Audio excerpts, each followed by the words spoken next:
Ladies and gentlemen, to the mic and on.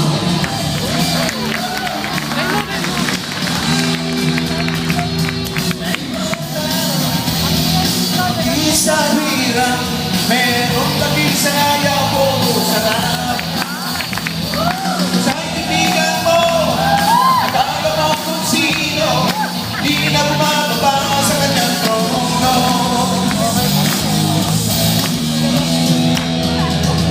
Lahat na gusto niya, ibigay na sa kanya, ngunit wala pa rin siyang kasiyahan.